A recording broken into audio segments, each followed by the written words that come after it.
The Templars. The dazzling rise and brutal fall of this religious order shaped the Middle Ages.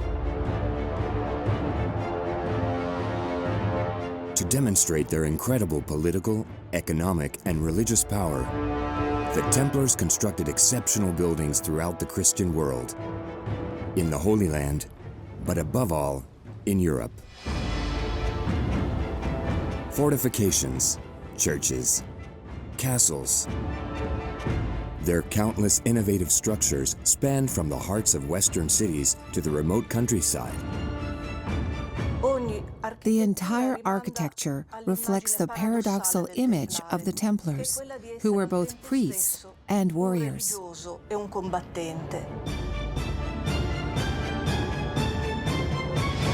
Nearly 1,000 years later, these structures stand in testimony to the Templars' incredible construction skills. What avant-garde military techniques did they build into their massive fortresses in Spain and Portugal? The Tomar Glacis is a slope that enables to keep enemies from sapping the fortress. The castles were built with siege engines in mind. In London, what sacred form inspired the Temple Church, a jewel of religious architecture? By building this, you recreate the shape, and clearly, in some sense, you recreate the sanctity of the sepulchre.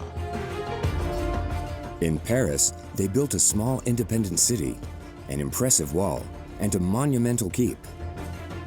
All have disappeared without a trace.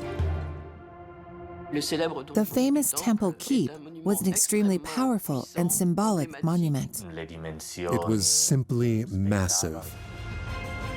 Why did they build this impressive structure in one of the most remote parts of France? It's quite an exceptional site because it gives a good idea of what a fortified commandery might have looked like in the 13th century. Through the latest archaeological research, spectacular 3D reconstructions, and interviews with leading international experts, we're about to reveal the secrets of the Templars' constructions, whose stones still attest to their incredible power.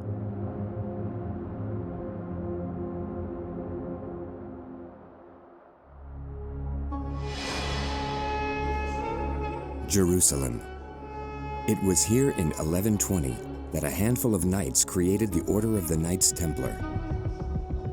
They aimed to protect Christian pilgrims and defend the Holy Land, which they had taken from the Muslims during the Crusades. The militia quickly became very powerful, thanks to support from kings, nobles, and the Pope.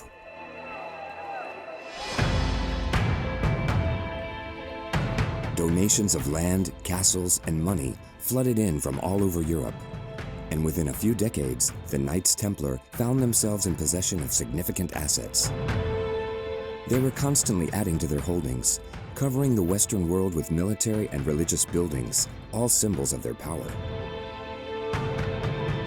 Today, the most stunning remains of this massive undertaking can be found on the Iberian Peninsula, notably in the form of a series of emblematic fortifications.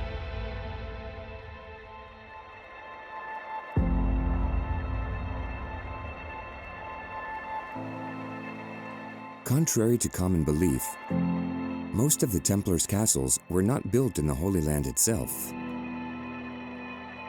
but rather 3,000 kilometers away, in Spain and Portugal, where they erected nearly 80 castles.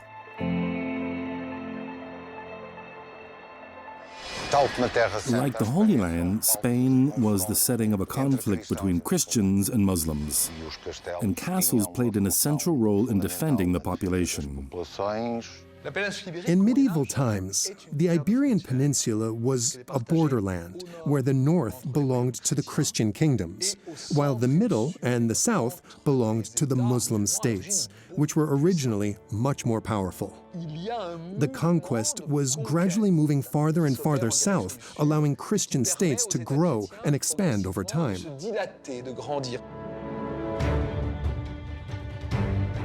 The Templar fortresses contributed to this movement by helping Christian kings consolidate the lands they had conquered.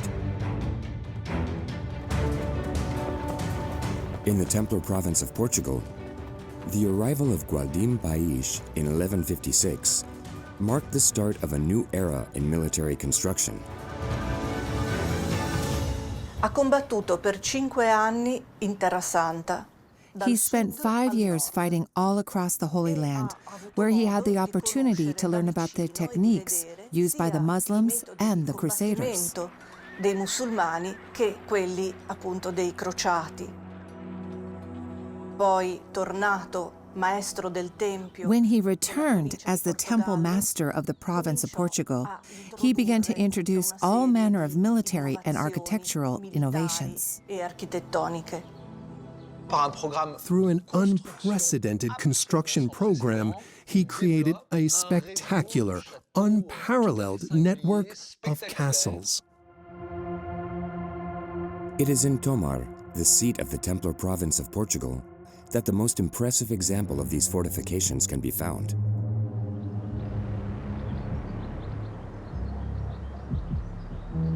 From 1160 to 1170, the Portuguese Templars dedicated all their building efforts to erecting this massive wall, measuring 700 meters long and 10 meters high.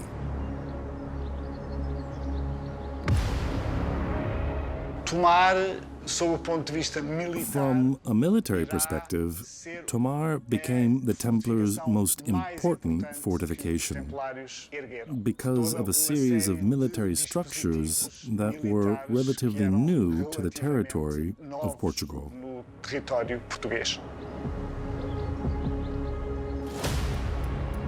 The first of these structures is the glacis, a steep, bare slope that surrounded the 700 meters of walls.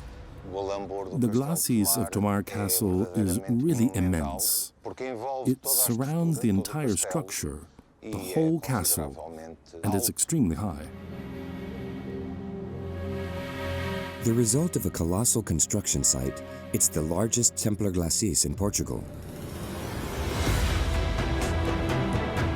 This large crown of stone, measuring 7 to 8 meters high and just as wide, provides highly effective protection against siege engines.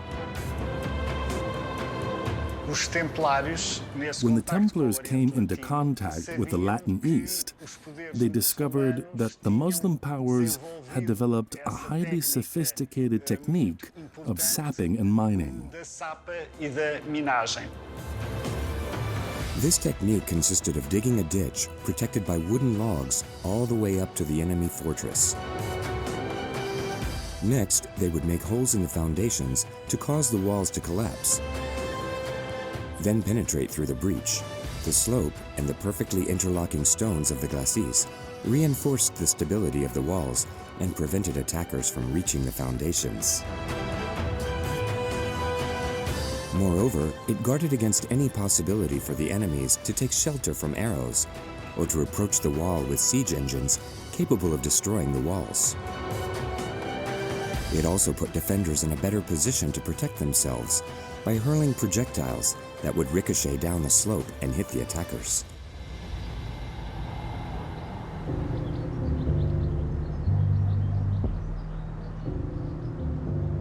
The protection provided by the glacis was all the more effective as the ramparts were reinforced by an impressive series of towers of various shapes and sizes. These towers projected out from the walls, making it easier for archers to aim and shoot more effectively.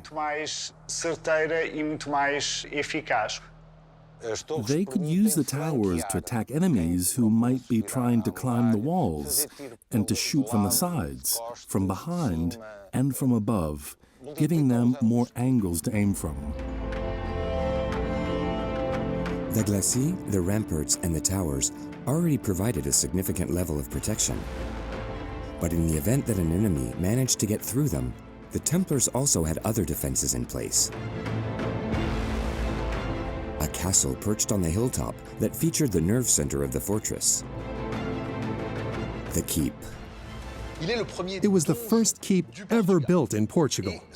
The keep was the ultimate defensive recess. But at the same time, it was an eminent place of power where Portugal's temple master most likely resided and ruled. The keep was the best constructed and tallest in the castle. It was also a command center because it had a view of the entire castle. 4 stories and over 20 meters tall, the keep was designed to withstand even the most determined attackers.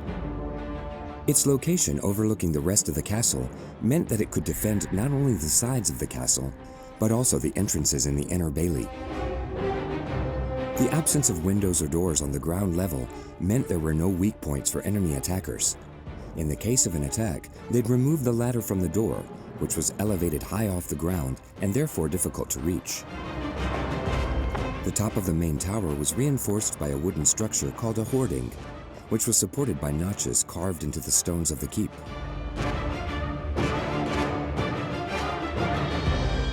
Inhabitants could use this sort of defensive balcony to launch projectiles and arrows down on any attackers who had reached the bailey and might be threatening the door, all the while remaining safely under cover. The keep's sophisticated design was another innovation brought back from the Holy Land, the result of a surprising process of military acculturation between East and West. The concept of a keep was imported from the West and from France. There, the locals made improvements and perfected the design, in particular with regard to the ramparts, which is where Gualdim Pash got the ideas he later brought back to Portugal. In traditional castles, the keep was in the center of the fortification. That wasn't a very strategic location, which is why it was known as passive defense. In the case of active defense, the keep was moved closer to the wall and, most importantly, closer to the castle's main door, in order to better protect the castle ramparts.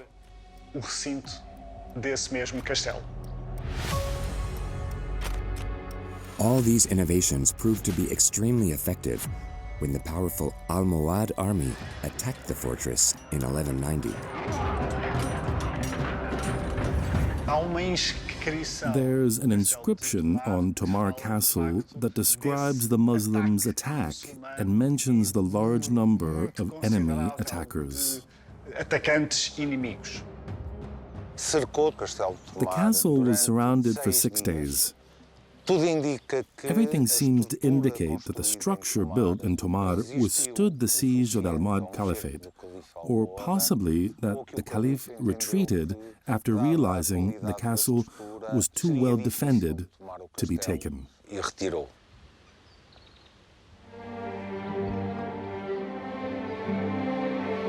5 years after this final battle, Gualdim País died at the impressive age of 75, and his body was buried in the church of Santa Maria do Olival de Tomar, the pantheon of the Portuguese Knights Templar. His death marked the end of the golden age of the Knights Templar in the region, who now had to compete with other military orders.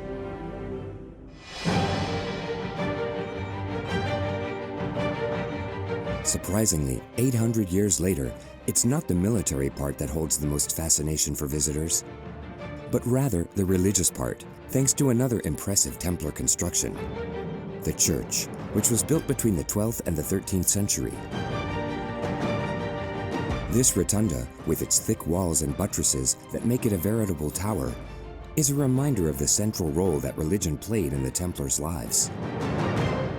The construction of a rotunda shows that the castle was designed to include a convent, making Tomar into a fortified convent.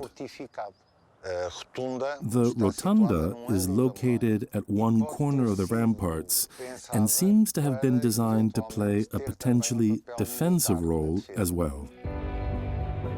While the spectacular interior decorations were added later, the architecture of the building was definitely designed by the Knights Templar themselves.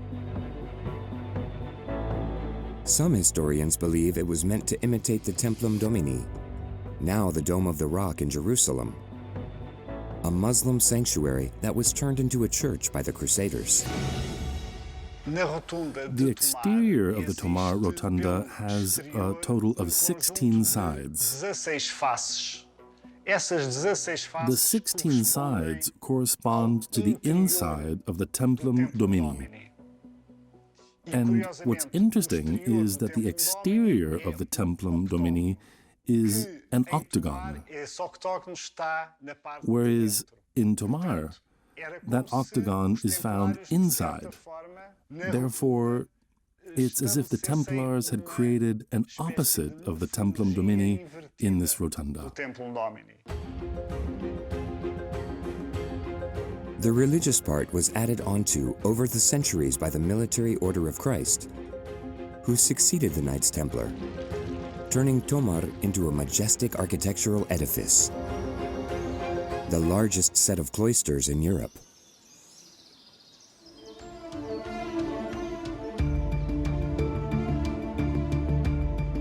At the other end of the Iberian Peninsula, some 800 kilometers away in Catalonia, and in the mid-12th century, the Templars built another one of their most iconic fortresses, Miravet Castle.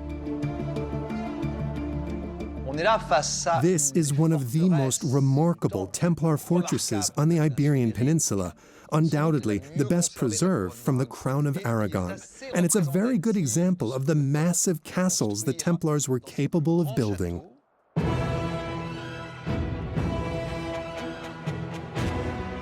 Built on the top of a towering rocky outcropping, this massive fortress demonstrates the strategic importance of the location.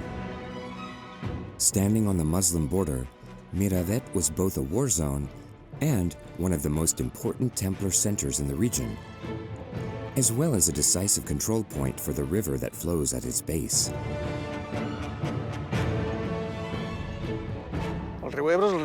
The Ebro is the largest river in Catalonia, and for that reason, it needed to be protected, because the river was a border and also used to transport all kinds of goods from the north to the Mediterranean.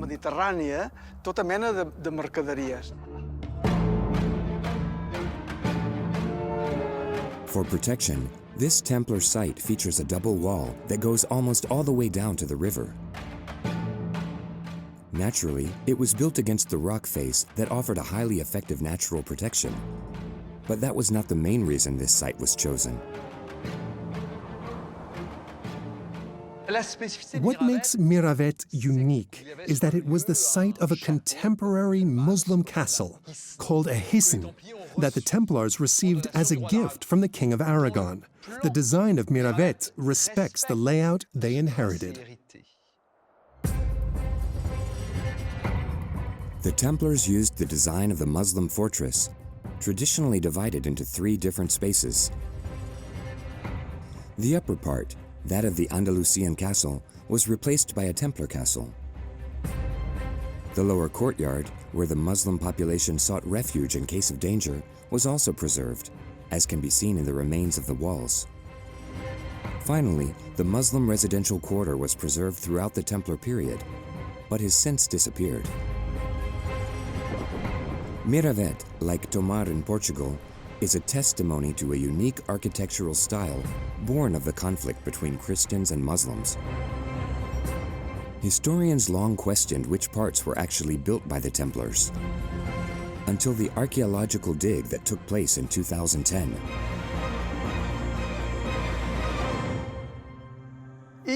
They were surprised to find the original Andalusian wall made of rammed earth. Rammed earth is a type of masonry that uses dirt that has been compacted inside in a wooden frame. Each of these clay blocks, 1, 2, 3, 4, 5, 6, 7, constituted the Andalusian wall. The Templars destroyed it to use it as backfill and built a new wall made of stones. We discovered that all of that had been done by the Templars. We used to think they had only repurposed the Andalusian wall.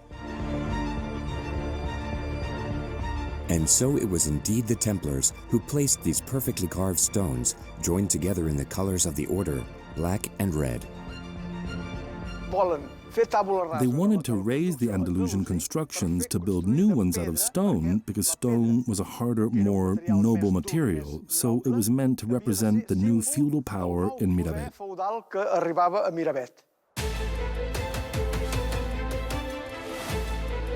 Using these construction techniques, the Templars were able to build this castle, which is of particularly impressive size when seen from the sky, even if several of the buildings have been damaged or destroyed. For example, the main entrance had a large tower above it, which played a crucial role. Standing 3 stories tall, not only did it provide protection for the door in case of an attack, but it also housed a secret room between 2 floors, hidden by a trap door where the Templars hid the treasure of the province.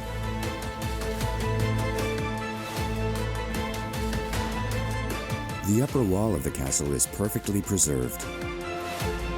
This soaring stone structure, 27 meters tall and measuring up to 5 meters thick in some places, protected the only side of the fortress that did not have a natural defense.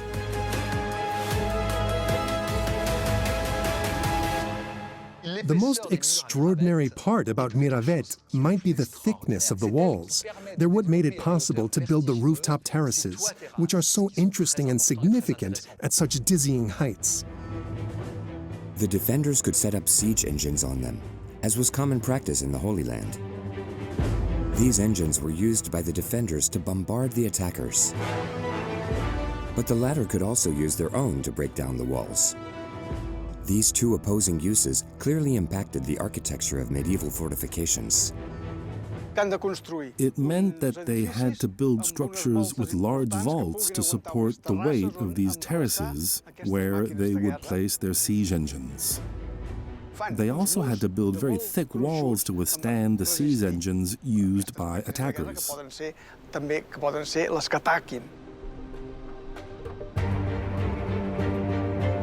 But over the course of its history, Miravet was never attacked by the Muslims, and the Templars focused on their mission to populate and exploit the vast territories around them, along with their daily religious life. Miravet's architecture serves as a reminder of just how much the brothers' days were structured by prayer. We can see many elements of the Templars' religious and community life. For example, there's a very large refectory where the Templars ate together in silence while listening to someone read the scriptures. The Templar castle is like a convent. There was a chapel 22 meters long and 8 meters wide, which they could access from the refectory via a gallery that acted as a cloister.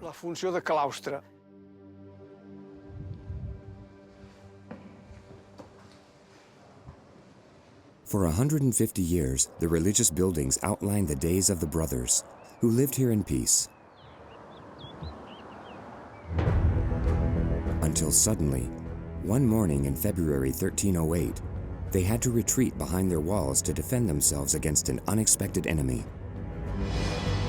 For several months, the Templars in Europe had been targeted by a plot, and more of them were being arrested. Even in this remote region, troops were approaching to arrest them. It's paradoxical that a castle built to defend the border with the Muslims became a place of refuge where the Knights Templar from all over the country sought protection from the king.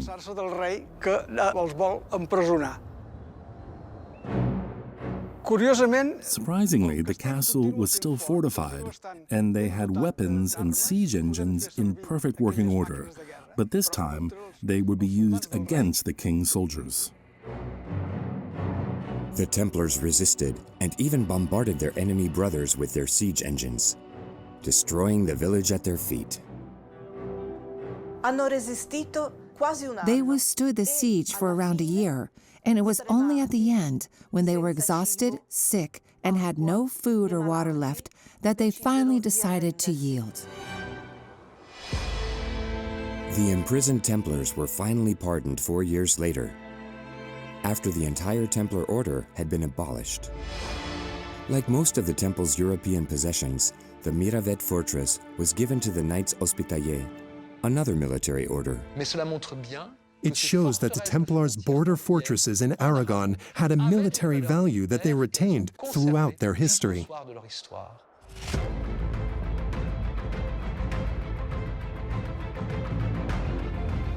But the Templars didn't just build fortifications in remote battle zones to defend new territories. They also fought for prestige and power in cities. Approximately 1,000 kilometers from Miravet, in the heart of Europe, the order had an essential hub, Paris, the seat of the Templar province in France. The province of France in the west was probably the largest, most important, and undoubtedly the richest province in the order. As a result, the architecture of the Parisian commandery was uniquely symbolic and ostentatious.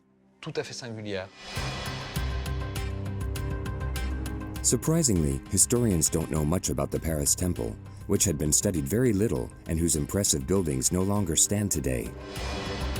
But using brand new 3D reconstructions, we're about to show you how the temple complex was built, complete with an impressive wall surrounding numerous buildings and 2 powerful towers.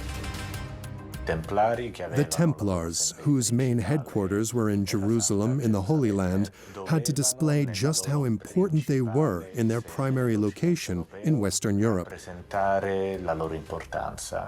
That's why they built an imposing complex, the size of which was unrivaled anywhere in Europe. It all started with the lightning-fast establishment of a sizable presence in medieval Paris, which was much smaller than the Paris of today. Thanks to significant donations, later complemented by clever acquisitions, within 20 years, they became the second largest landowners in Paris, trailing only the mighty bishop. Nel giro di 170 anni, In 170 years, the Templars managed to take possession of 1/10 of the city of Paris, a sign of their amazingly fast and impressive rise to power. By the 1140s, they owned properties in the heart of the city on both banks of the Seine. Donations flooded in, from houses to mills and even ports. The way the Templars settled in the city was very well thought out. They tried to establish ties with the powers that be, notably the king, but also to use their assets to their best economic advantage. For example, the port played a very important role. They used it to transport supplies to the capital from their properties outside of Paris. Over time, as the medieval city filled up, they expanded onto the agricultural lands outside its border. First, they built the walls around the temple. Then they founded the Villeneuve de Temple, where the famous Marais neighborhood stands today. They were the ones who designed the grid system of the streets. They created a whole new city there. The network created by the temples is still visible today.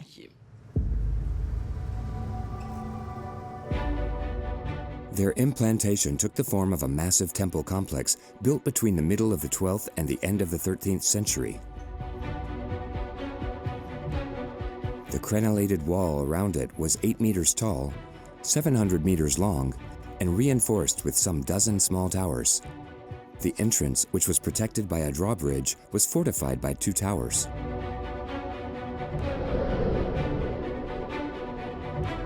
Inside this surrounding wall were a number of buildings, starting with a church with a round nave and an immense choir nearly 40 meters long and 20 meters tall. It was joined by an impressive cloister, a chapel, living quarters for the brothers, a hospital, a farm, and even a prison. But most importantly, the complex was dominated by 2 imposing towers. The first was built in the second half of the 12th century. Caesar's Tower was an impressive sight. There were no other fortified buildings like it in Paris. We know very little about this building, which has been brought back to life today via 3D reconstruction. It was a square tower measuring 9 meters on each side and nearly 25 meters tall, with a crenellated platform on top that was later replaced by a roof. The walls, which were reinforced with buttresses, and the massive interior vaults made it into an impressive safe where the temple's treasure was stored. Medieval treasures consisted of silver and jewels. They also contain archival documents, books, and manuscripts, as well as relics from saints, which were also very valuable on an economic level.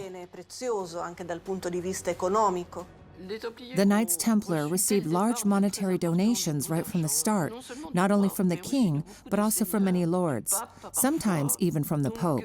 As a result, they needed fortresses to keep those large sums of money safe. But this tower was only the beginning of the demonstration of the power of the Templars. Around 100 years later, they would build an even more colossal edifice. To the Parisians, the Temple Keep, the large tower, became a familiar sight. By the end of the Middle Ages and throughout the modern age, the building can be seen in the background of a number of miniatures, engravings, and prints. It stood out from the rest. We don't know of any other contemporary building as tall as this one. The only one that could compare was Notre Dame Cathedral. Because of its large size, the keep was soon nicknamed the Big Tower by the Parisians, and it became a symbol of the Knights Templar in the city. The proof of how important the tower was to the Templars is that they put it on the seal of the Paris Temple commandery. A seal back then was a bit like a logo today. Calling its dimensions exceptional is no exaggeration. The main part of the building was a square tower measuring 13.5 meters on each side and 4 stories tall. On the top was a crenellated rampart walk, itself covered by a pyramidal roof that reached nearly 50 meters. The 4 corners were reinforced by round towers over 5 meters across and topped with conical spires for a total height of nearly 45 meters. It was probably in these towers that the Templars stored their treasure. We know that the tower was truly exceptional from a defensive point of view. We don't know much about the windows, but they were probably arrow slits. The walls were around 3 meters thick. For a sense of scale, the tower was larger than the already impressive royal fortress of the Louvre, which had been built by Philip II of France a few decades earlier, itself being larger than Caesar's tower.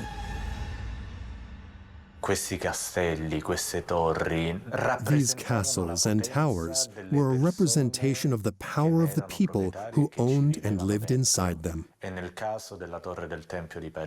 case of the Paris Temple Tower, it symbolized their pride, power, and wealth, both in the West and in the Holy Land.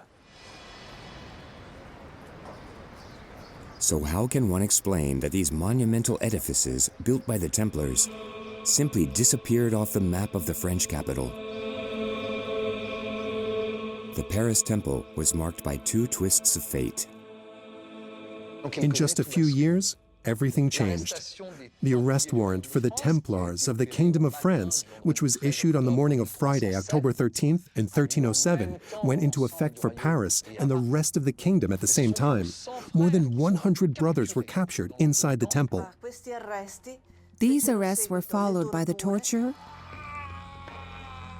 and by the death of many Templars, often in prison. The fate of the Paris Temple was tied to the disappearance of the order in 1312 and the death of its last master, Jacques de Molay, who was burned at the stake on May 11, 1314. The second twist of fate came 500 years later, when Napoleon ordered the Tower of the Temple to be destroyed.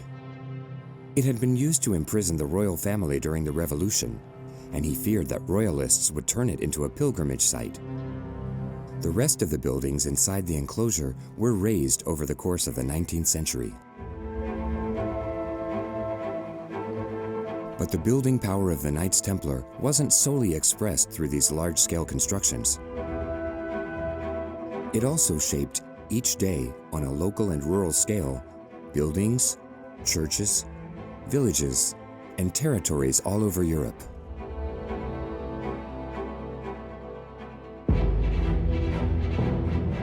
The order needed huge sums of money to fund their fight in the Holy Land. So they developed a remarkably effective economic system, organizing the territories of the West into provinces, each of which included several commanderies. They were charged with managing even the most remote areas of the West, such as here in Sainte-Eulalie de Cernon on the Larzac Plateau, where the church and other buildings constructed by the brothers more than 800 years ago still stand today. Sainte-Eulalie was one of the most important commanderies in southern France. The first written records of its presence date back to 1140 or 1150, and little by little, the Templars spread to other areas, finally taking over a vast territory on the Larzac Plateau, which extended approximately 80 kilometers around Sainte-Eulalie. Considering the size of their territory, the Templars tried to simultaneously obtain grain, products from the forest, livestock animals, and wine. It was a vast network of people. There were the brothers themselves, numbering around 15 in Sainte-Eulalie, but also the laborers who worked for the Templars. That was also part of the purpose of a commandery, to create an extensive economic infrastructure that would sustain the territory. The Templars' implantation in Larzac picked up speed in 1159 when the most powerful man in the region, Raymond Berenger, Count of Barcelona, Prince of Aragon, and Viscount of Millau, ceded his land in the Larzac to the Temple. In just over 50 years, the commandery extended its reach across nearly 250 square kilometers. The lords and landowners who made donations to the temple were motivated by the salvation of their souls. As good Christians, their top priority was to ensure their passage into heaven by being charitable and donating to religious orders. The Templars' success in the 12th century was rooted in their unique way of following religion, which, for the first time in Christian history, combined prayer with warfare. The Templars led the way in that revolution. The warrior aristocracy saw it as a way to ensure their salvation without giving up their way of life, which was based on combat.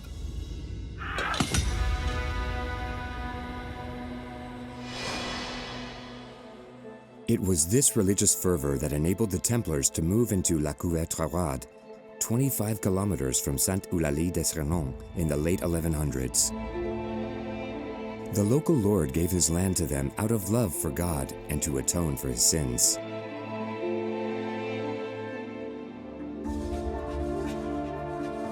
In the middle of nowhere, the order built this imposing fortified manor house from the ground up, which the Knights Hospitaliers would later reinforce with a series of ramparts in the 14th century.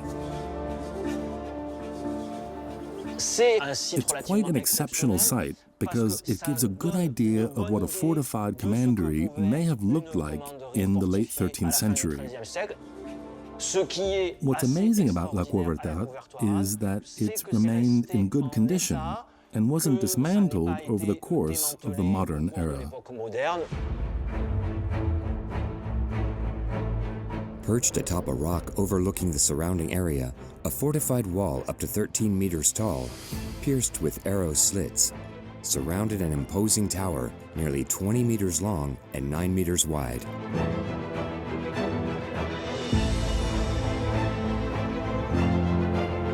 The Templars went to great length to erect this building, even though it was probably inhabited by just 2 or 3 brothers.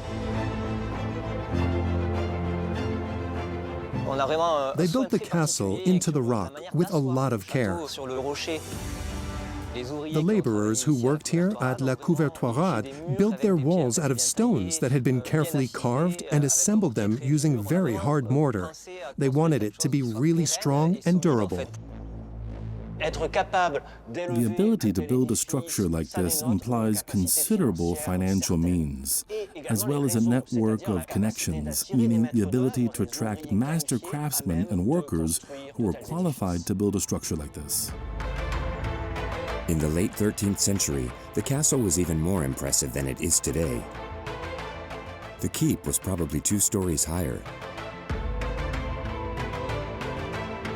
and the large surrounding wall, which has been partially destroyed today, was preceded by a first wall built a few decades earlier.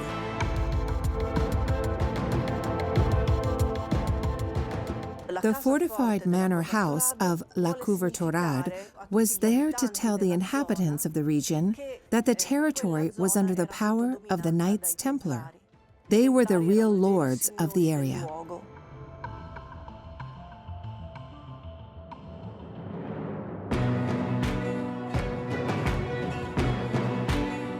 Yet the Templars' power in the region was primarily expressed by the way they extended its reach on the neighboring territories further and further with each passing day. In order to produce the wealth they needed to defend the Holy Land, the brothers were constantly striving to develop their economic activity on a local scale. The Larzac, a gigantic plateau covering almost 1,000 square kilometers at 800 meters of elevation, was eventually owned almost exclusively by the Knights Templar. Their primary source of income was livestock farming, and they were undoubtedly doing it on a much larger scale than the local lords. By the end of the 13th century, they had thousands of animals, which was considerable. The Knights Templar obviously produced wool and pelts, but also dairy products, and in particular cheese, which would become the famous Roquefort.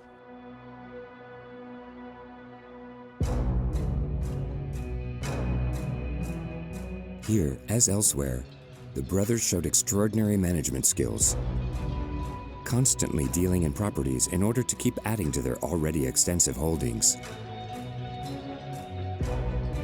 The brothers bought, traded, and sold land, properties, and rights to rationalize and organize the space so as to optimize the efficiency of their production. Through the structures they built and the land they managed, the implantation of the Templars in the Larzac demonstrates the ideological and strategic strength deployed by the Knights Templar to achieve their goal, even in the most rural parts of Europe. A rural Templar at La Couvertorade was well aware that he was 100% Templar, just as much as the Templars who were leading the fight in the Holy Land. From a commandery deep in the Roeg, the Templars were in a position to send a number of things to the Holy Land via large Mediterranean ports such as Marseille, namely supplies and even money.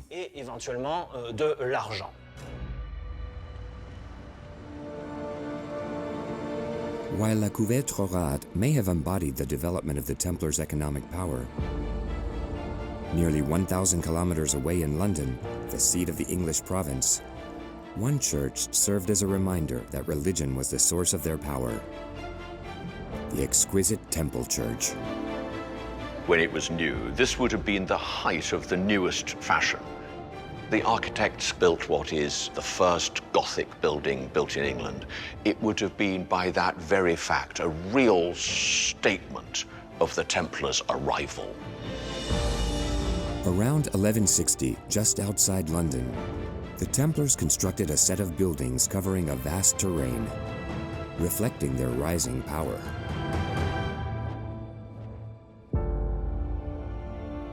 New Temple was built between two of the most important thoroughfares in medieval London, Fleet Street to the north and the Thames to the south.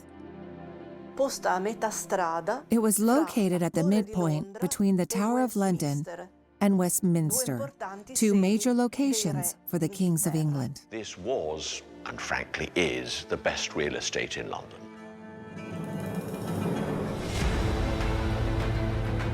Leaving the city and entering the Temple Church nearby is a trip back in time. The church is a symbol of medieval London. It was almost destroyed by German bombs during World War II. But fortunately, the numerous visual representations of the famous building allowed to rebuild it identically.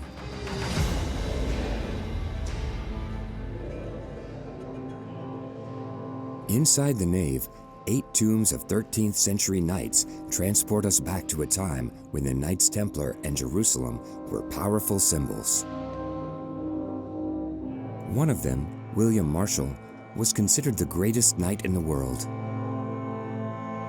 He became a Templar before he died and asked to be buried in the shroud he had brought back from the Holy Land. In England, like in France and the rest of Latin Christianity, Jerusalem was considered the center of the world. Jerusalem was the top priority for all Christians at the time. Everything in the Temple Church evokes the importance of Jerusalem, and more specifically the city's most iconic monument, the Church of the Holy Sepulchre. Christians believe it contains the tomb of Christ. To the Templars, it was so essential that they used it as the basis for the architectural design for their church in London. To the medieval Christian mind, it simply was the most sacred place on earth. And by building this, you recreate the shape, and clearly, in some sense, you recreate the sanctity of the sepulchre.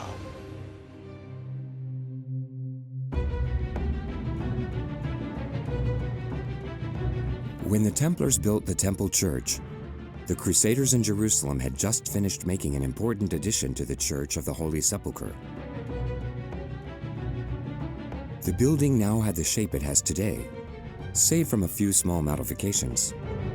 The Templars in London based the design for their church on the original architecture of the famous building in Jerusalem. Like in Jerusalem, they built a round nave. The internal diameter was half the size of the church that inspired it. Like in Jerusalem, they erected large columns inside. And like in Jerusalem still, there was an ambulatory for pilgrims who wanted to walk all the way around it. While the influence of the Holy Sepulchre is omnipresent here, it's not the only one. Every element of the architecture of the Temple Church is full of religious symbolism. The perfect shape is the absolutely symmetrical circle. We are already, as it were, in a site of the perfection of God's wisdom, because God's wisdom has as its foundational shape the circle. The world was created in Genesis in 6 days. 1, 2, 3, 4, 5, 6 columns. The day of the resurrection, Easter Day, is the first day of a new week. That is, it is day 8. Windows, 1, 2, 3, 4, 5, 6, 7, 8. There were 12 apostles, the colonnettes on the walls, 1, 2, up to 12. There are these numbers, which to us mean not much. But I think certainly to some people in the Middle Ages would instantly, and without a moment's reflection, have sparked a reflection.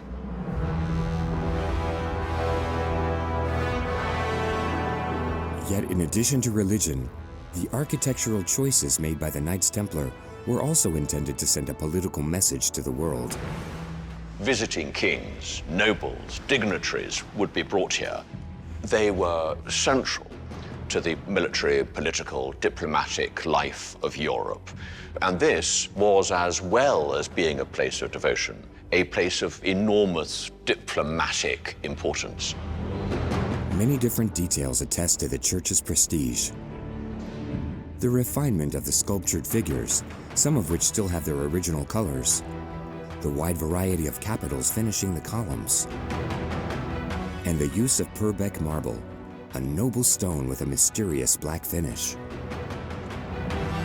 This is clearly a statement of power, of grandeur, and it's an expensive building. This abundance of means contrasted with the standards of the Templars' religious constructions. À Londres, à Paris, In London, Paris, and Tomar, the Templars built round churches, but those were special circumstances.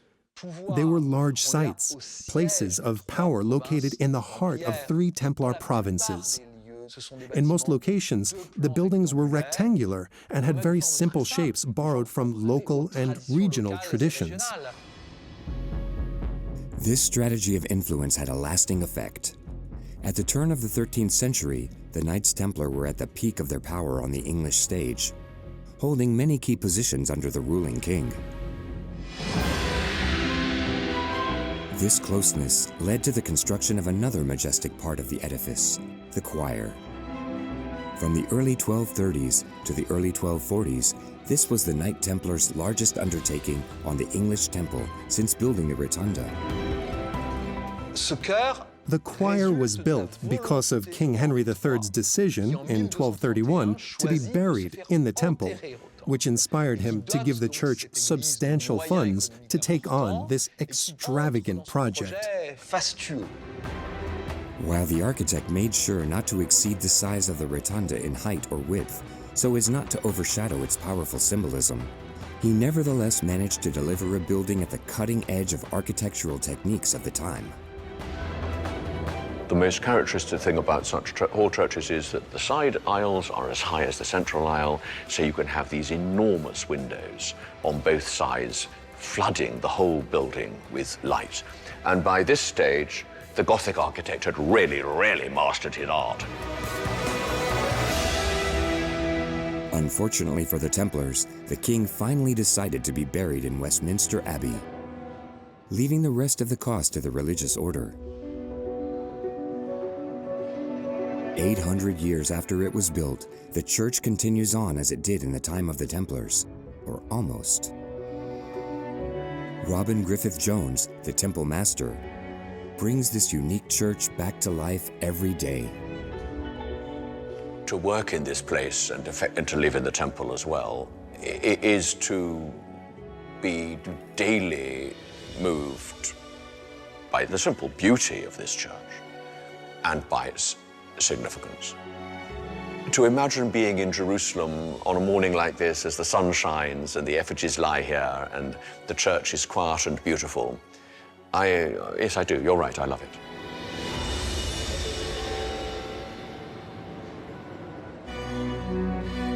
The stones of the temple church, like those of all the Templar sites, carry within them the fate of these men who reigned over Europe for 200 years before completely disappearing.